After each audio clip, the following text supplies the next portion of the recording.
Welcome to Guns, Gear, and Guns with Gary Gunnarsson. I am Gary Gunnarsson. The other day at an auction, I picked up a pair of Mauser 7184s. I purchased them separately, but one of them I wanted more than the other because of the condition of the stock. One of these has obviously been sanded and refinished to a nice sheen, and while it looks appealing, I definitely prefer the original condition for a multitude of reasons. And I think in general people know not to really sand and refinish stocks on military surplus anymore, but I thought would still be a nice example with these side by side showing more reasons why you shouldn't, instead of just telling you and saying, oh yeah, don't do it, because you can really see the difference here. The only advantage I really see is that, it makes it look nicer, but you can clean it up so you can see some stock markings better, which is the case here. So on this refinished stock, the markings come in quite clear. You can make them out pretty easily.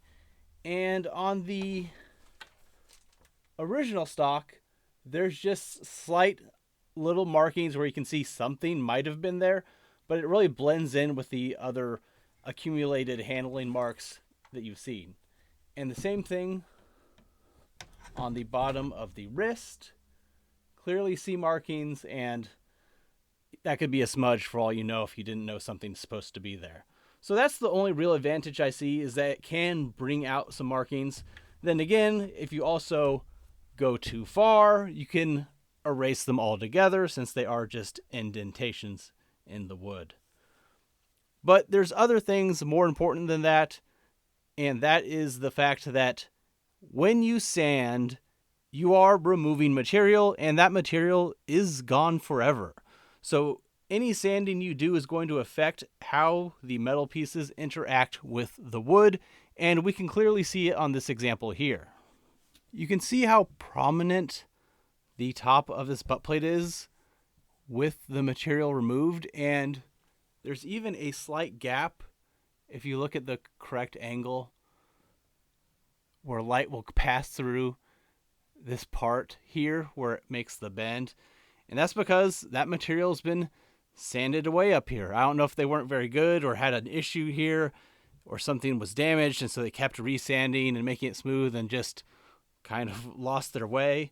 But it's like that on other parts of the rifle too.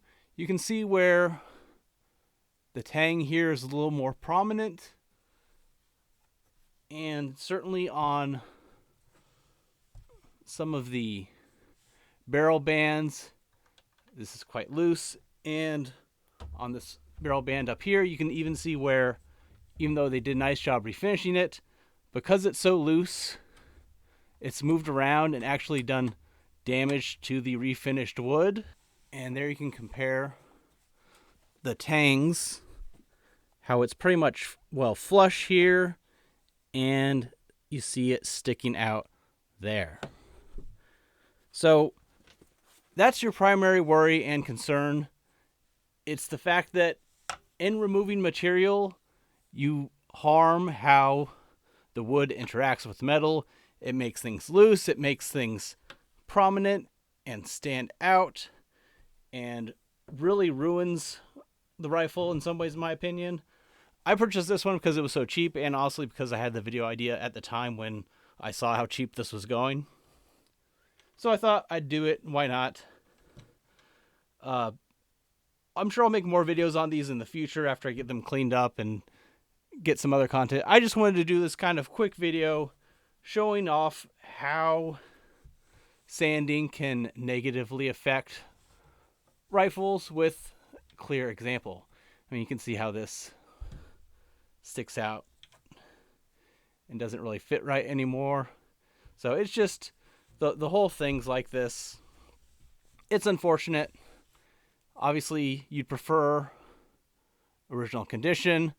And like I said, I don't think most people really do this anymore. I think this has kind of gone the way of sporterization mostly, unless something's completely just ratted out and there's no hope of it. I wouldn't do something like this to any of my milsurp firearms, but people still do. People are still out there who just see it as a cheap gun or something they inherited. So I thought I'd just make this video. That's all I really have for today. Let me know if you want me to do anything specific with these rifles or any other content. Please check out the channel, subscribe to the channel, like the video, share it with others. And I also have a Patreon and Discord which you can join. Links on the screen and description. That's all for today. Thanks for watching.